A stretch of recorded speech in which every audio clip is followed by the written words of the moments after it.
Welcome to a Homegrown Family Podcast, where we grow the produce and the kids. Welcome to a Homegrown Family Podcast. I'm your host, Joe Metler, and today we're talking about fruit of the vine and making wine. As I sit here in my spare bedroom drinking a little bit of last year's delicacy, a combination of Prairie Star and Frontenac Blanc, grown from our very own Metler orchard. It's very tasty. I think it tastes something like a white Concord grape juice that you see in the stores, with a little bit of a winey finish. But I digress. Here we are today talking about winemaking. And this is the story of how I kind of got into it and what I currently do for making wine. So I started making wine back in, I think 2017 was my first batch or couple batches. I didn't start recording anything or writing anything down until probably 2018. And since 2018 to this date, I've currently brewed 119 gallons of wine, or 23 different batches, approximately 600 bottles of wine, all home brewed with grapes from our very own orchard. You know, my batch size ranges typically from 3 to 6 gallons. The most common batch size is a 5-gallon batch.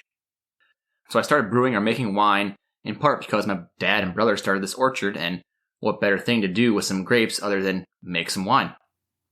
To learn a little bit more about how we got started with the orchard, you can listen to a previous episode called Orchard Origin Story. It talks about different types of vines that we actually grew, or different cultivars, and how many vines we started with, and how we kind of expanded the orchard size, and things like that. So honestly, it's probably one of my better episodes I've done. Me, my dad, my brother talking about how the orchard got started. There are many different ways to making wine. You can Google wine, you can YouTube how to make wine, and you'll see a range of different methodologies there. And I've seen it anywhere from individuals just buying, a half gallon from the store and adding some yeast, strapping on a balloon, and to create that seal, and basically just using that. And then once it's done fermenting, they pretty much just filter it once and then drink it. There's no need to bottle your own wine with that type of methodology. There are also glass carboys of various sizes, the 3 and the 5 gallon glass carboys, they call them. CARBOY. You can Google that too. That is the containers that I started with. And then from there, I switched over more to the food grade 5 to 6 gallon pails, which is what I currently like and typically use. Upon occasion, I'll still turn over to my glass carboys. There are definitely pros and cons to each, for sure. The small containers that you buy from the store just have juice readily available. It's right there. It already has a bunch of sugar in it. And you can, brew that just as is. It's pretty inexpensive.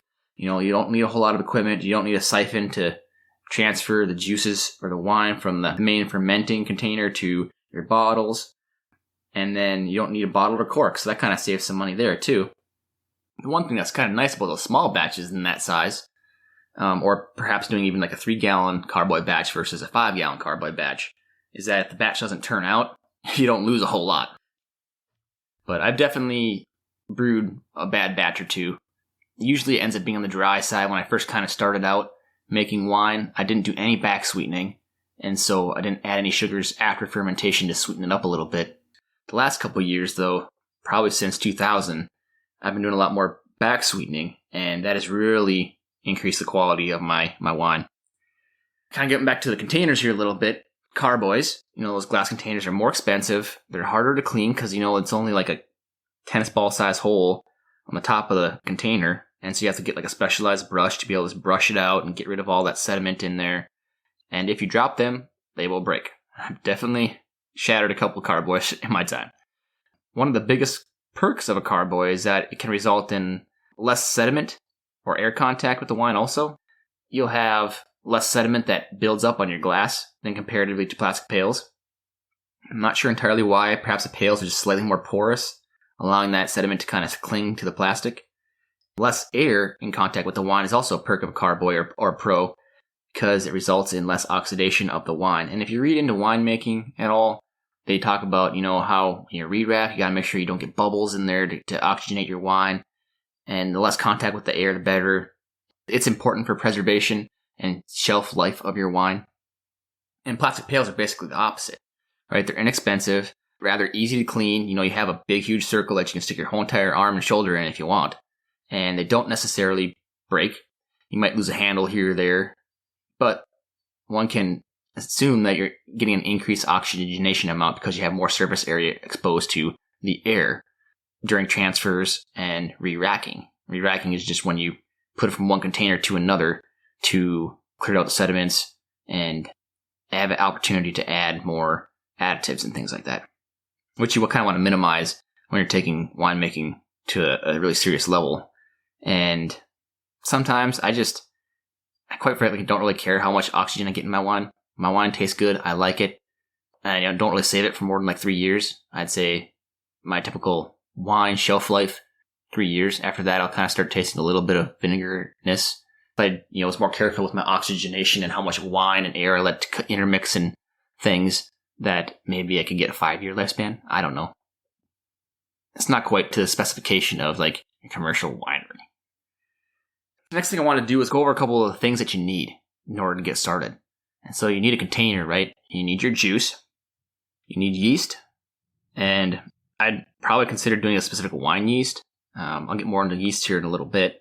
You need a siphon, especially if you have like a 5 to 6 gallon batch. You're going to need a siphon to be able to transfer the wine from one container to another. You're going to need a spoon. That's like a 2 to 3 foot long spoon. They sell those at brewing stores and things to help stir and mix in any sugars, mix in your yeast and your other additives. You're going to need bottles.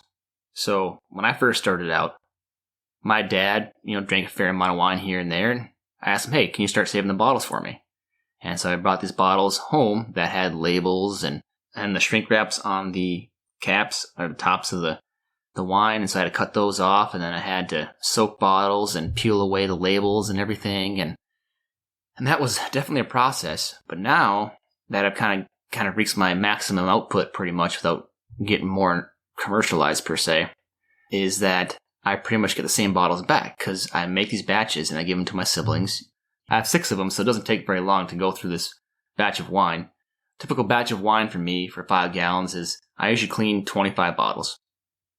And that's usually enough, especially if I use 1 or 2 of like the Barefoot wine bottles, the big ones that fit like 3 regular size bottles in it.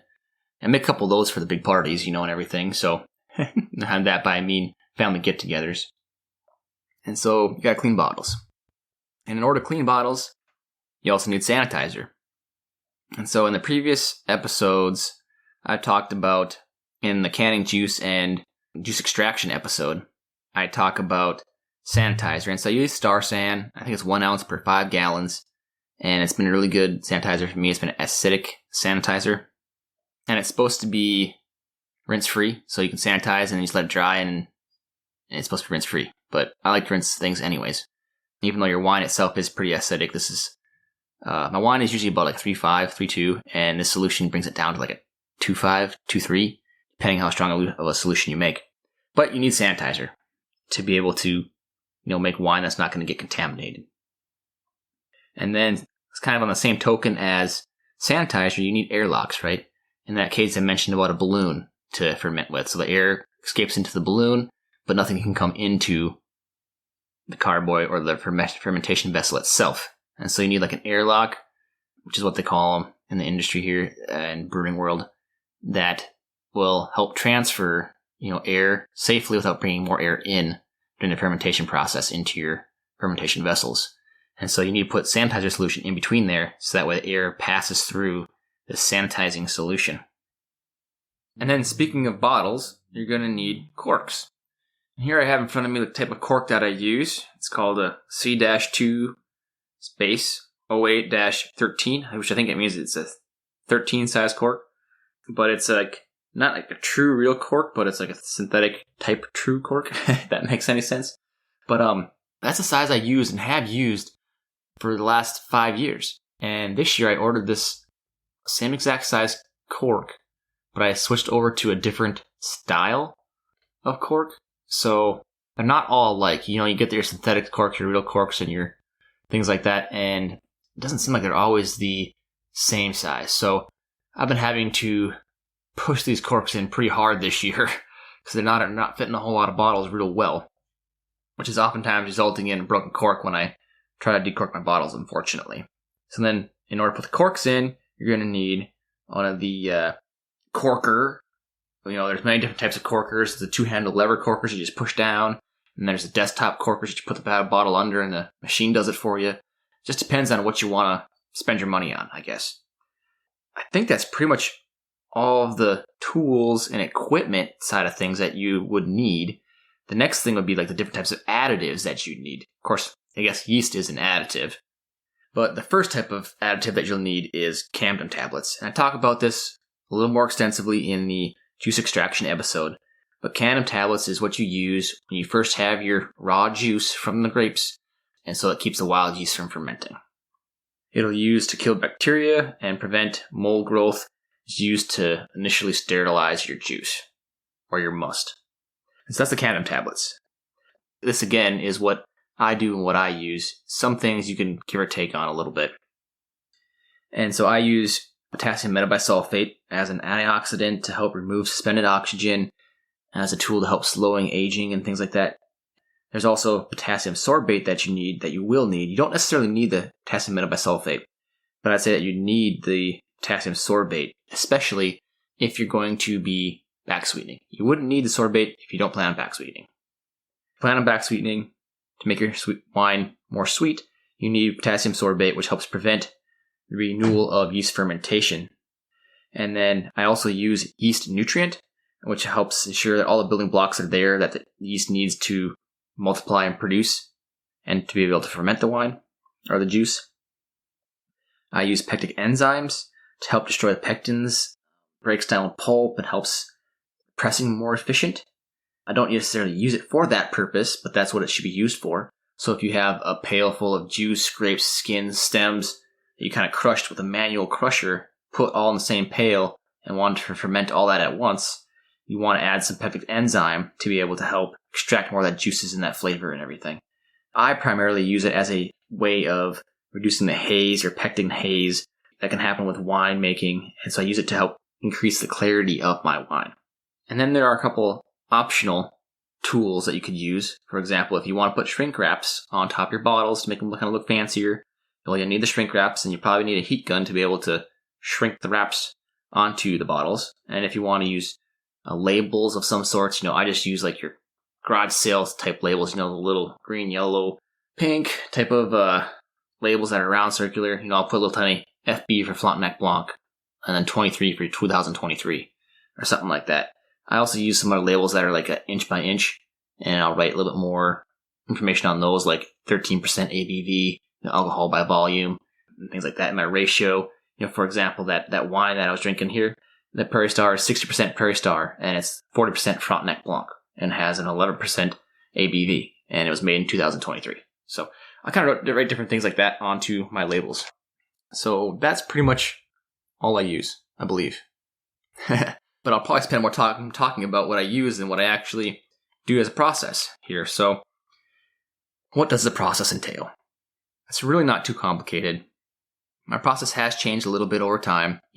Fermentation vessels have changed a little bit.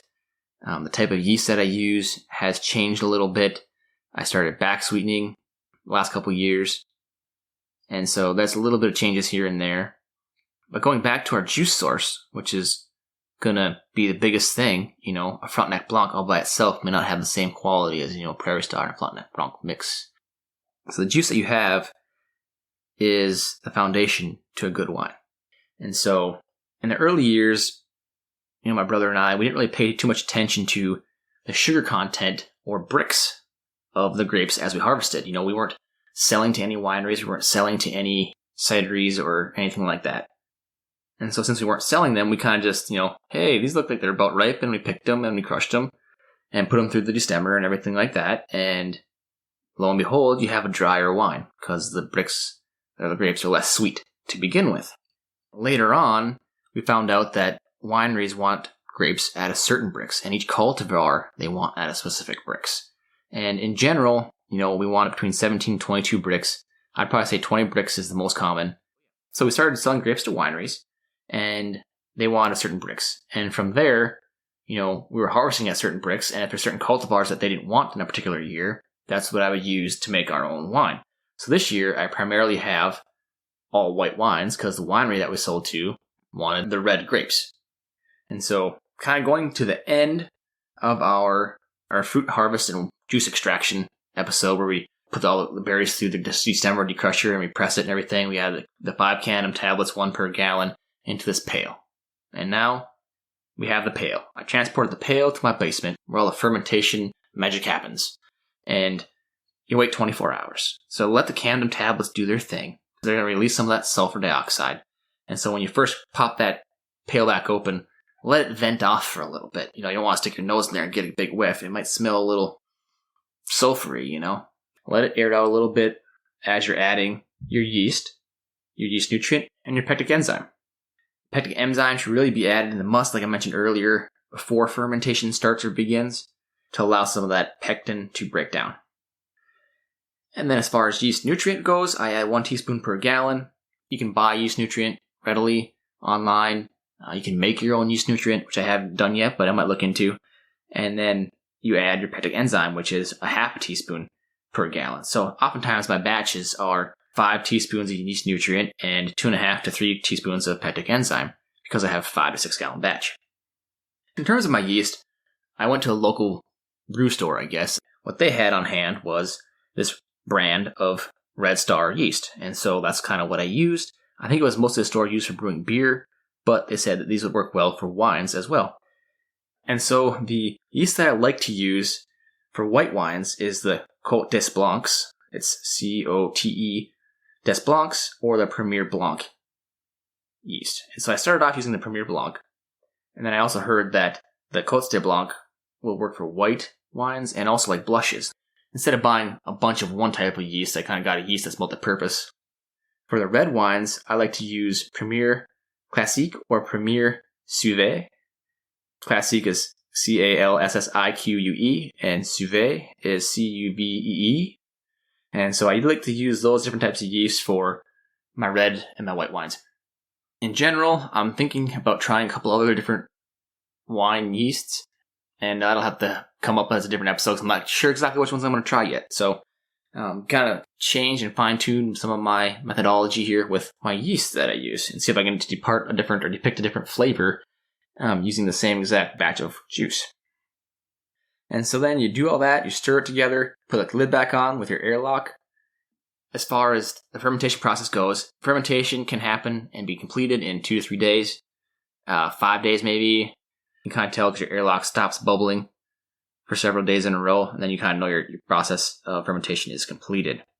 And so once that is completed, what I'll do is I'll grab a big tote that's like a 35-gallon tote or something like that type of size, and I'll create that Star San sanitizer solution with 1 ounce per 5 gallons, and I'll create a 10-gallon solution in my tote, and then I can easily grab a different pail, spin it around in there, let it set for 5 minutes so it sanitizes properly, and then use that pail to re-rack into, which is kind of the next thing. So what you do then for a re-rack is that you want to siphon your wine into a different sanitized pail that I just sanitized with that solution, and then leave behind any of that sediment and that dead yeast cells that are in the bottom of the pail. So you don't want to put the siphon all the way down to the bottom of the pail, hold it midway through the pail, and slowly go down farther and farther and farther until you start sucking up just a little bit of that yeast cells, right? You don't want to waste wine, so you want to suck up just a little bit of that yeast cells because you're going to re-rack again later anyways.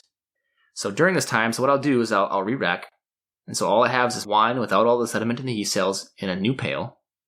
And then I'll take a hydrometer to measure my specific gravity, my alcohol by volume, my Brix, and my pH, which is actually what I measure when I add the yeast as well. So I measured all that stuff when I added the yeast to see what kind of percent ABV I'll have, which typically it's around 11 to 13. And so then, once you have transferred all that into another pail during your re-rack, I will measure that again to just confirm that all the sugars indeed did or did not disappear, or 0%, Brix remaining. I do measure my pH again just to kind of see if it changed a lot. Sometimes it'll rise a little bit from like 3.2 to 3.4. It'll vary just slightly, but I don't know if the pH has a whole lot of factors in what I'm doing currently. And then, so once the re-rack is done, let it sit for a little while. I like to let the sediment settle again And so you want to take that and let it sit for like another week or so. Doesn't really matter. You can let it sit longer if you'd like. Then I'd like to re-rack again. And you wouldn't necessarily have to re-rack again. You basically could re-rack the first time and do this step that I'm talking about now. And so the only reason I re-rack multiple times is to try to reduce or try to increase my clarity. And so when you do your first re-rack, or if you wanted to increase clarity and re-rack again, you could. If you don't have the time to re-rack a bunch of times, like this last year I had so many batches that I just skipped that re-racking and went straight to one re-rack there. And that first re-rack where I siphoned it all into a brand new pail, got rid of all the yeast cells, I measure the Brix again. If it's 0, I know that fermentation is done. And then I'll add my potassium sorbate at a rate of a half a teaspoon per gallon. I'll also add a half a teaspoon of potassium metabisulfite per 5 gallons. So I add a half teaspoon metabisulfite and then 3 teaspoons of potassium sorbate. And this is, like I said, to basically make sure the yeast will not ferment any longer, and it'll also help stabilize your wine. Before I did any back sweetening, I usually just wait a day or two after this step and then add bentonite clay to clarify my wine, but I decided to stop doing that. It just seemed like it was one less input to put into my wine, and I just didn't really like the process. And so once you add all that into your pail, you stir it all up, and then you gotta wait like 48 hours at least to allow the metabisulfite, the sorbate, to do its thing, to basically make it so the yeast will not produce any more or multiply anymore. And then I'll re-rack again and add my sugars to back sweet. Probably don't have to re-rack again. You could probably just straight up add the sugar and then let it wait a month before bottling and be fine. So I started off re-racking with just table sugar, cane sugar or whatever like that. And I tried a couple batches with honey, and in the end, I like to back sweeten with dextrose, which is like very simple corn sugar, and mostly because it just dissolves really quickly. I can stir it in a matter of like 2 minutes and it'll all be dissolved. If I was doing that with table sugar, it just took forever to stir it in and get it dissolved into my wine. And if you're wanting to reduce the amount of oxygen going into your wine, stir it less. And so by adding the fine sugars of dextrose, I didn't have to worry about stirring it quite as much. So that was great. Once you add the sugars, put that lid back on it, still using the airlock, and then wait. You can wait a week, you can wait a month. Typically my whole process is about 2 months. So I start fermentating, give it 2 weeks or so, plus or minus, and then I do that first re-rack where I get rid of all the yeast cells, and then I add in potassium sorbate and potassium metabisulfate, kill off the yeast and make sure it doesn't reproduce anymore. A week after that, I re-rack again, add the sugars or my back sweetening, and so that brings me up to, almost a month, and then I'll let it sit for a month before bottling. So the last step after, the sugar addition is that you can bottle, and you don't have to wait a month. You could do it a week after if you'd like, but it's about a 2-month process for me. Sometimes I have 10 5-gallon pails in my basement at a time, and by the time I get to that last pail for bottling, it could be 3 months, 4 months. So I do notice that it does seem to taste better with every step. I do a little taste testing between steps just to see how it tastes. I kind of guess, after that first re-rack, do I need to add 1 pound of sugar or 2 pounds of sugar? I guess that's a good question. How much dextrose do I add? I start off with 1 pound. And, I get feedback from people. What do my siblings think? How does it taste? And 1 pound of dextrose doesn't seem to be very adequate for those who like sweeter wines. 1 pound I will add if it starts off at a pretty high Brix or the pH is closer to 4. And I figure it's going to be less bitter. And so I can add less sugar. But as the pH gets closer to, approaching 3, I'll add up to 3 pounds of dextrose. I've never added any more than that, and my wine's been fairly sweet. And do that. So kind of just depends. I guess some of the other things I've done recently is last year I had added, basically after the fermentation process was all done, I back sweetened it how much ever I wanted to. And then in that month waiting period, I added 4 ounces of French oak chips. And I think it recommended you taste it like every week or every 4 days. So after 4 days, I tested it, drank a little bit, and not quite oaky enough. So then I waited another 4 days and taste tested it again, and it's like, yep, oh yeah, that's about right, that's perfect.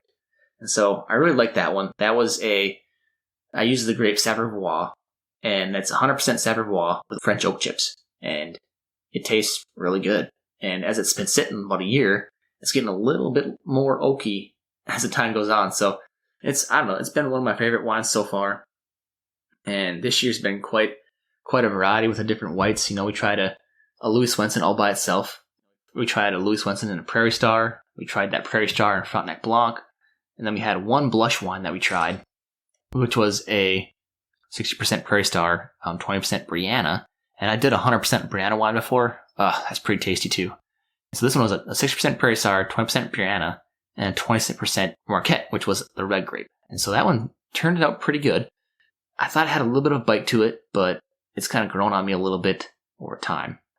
For example, let's just look at that recipe a little bit. And so, I usually make a recipe book, you can call it, and I write down what cultivars were used. I write down fermentation date when it started. So I started here in beginning of September. It's a 6-gallon batch. And then what I do is I add 1 packet of Premier Blanc Red Star yeast. I measured the specific gravity when I added the yeast, and it was 1.081. And you use that with a hydrometer. It measured 20.5 Brix, pH of 3.2. And I added that yeast nutrient and the pectic enzyme. And then I re-racked approximately a month and a half later. So it kind of just depends on how long, there's not really a timetable here that you have to follow. And I re-racked, and then I added the 3 teaspoons of potassium sorbate and the half a teaspoon of potassium metabisulfate. And I let that sit for looks like about another month and a half. I re-racked it and then added 2 pounds of dextrose. And then I waited about 2 weeks and then bottled. And I do think I am re-racking an additional time than what I have in the past. Usually when I add the potassium sorbate and the metabisulfate, I can add the sugars right away. But I think there is a little bit of a risk with that, in that if you add the sugar in at that period in time, your yeast could kick off and start fermenting again before the potassium metabisulfate and potassium sorbate really neutralize that yeast. So I think that extra re-racking does result in a better clarity of the wine. And yeah, I think that's kind of the general gist of the recipes that I use. Yeah, pretty straightforward, right? I'd say again, how long does it last? I'd say about 3 years before I start noticing a little different differences in the changes of taste. But we had a Valiant wine, I think it was 2020, is the year in which I made it. My brother got married like the year after. And then my brother got married, and I brought a couple of those big Boone's Farm type bottles that are like 3 times the size, and served like 3-4 of those at the wedding, and people loved it. So I guess I'm an amateur, I still think, even though 600 bottles in. My wine's getting better and better every year. My podcast here is now available on YouTube for about a week now, so that's pretty awesome. Actually, probably about 2 weeks by the time you listen to this episode. Check me out on YouTube, follow me, and it's a lot easier to leave comments there. If you have any types of questions, I'll try to answer them if I can. Shoot me a like. Feel free to rate my podcast, leave comments, stars, multiple stars preferably. You can also follow me on Instagram at A Homegrown Fam, where I'll post different videos and things as my podcast topics are coming up. It usually includes a little bit of additional information and things I'm currently working on when it comes to garden things and homesteading things that typically are topics of this podcast. Thank you all for listening.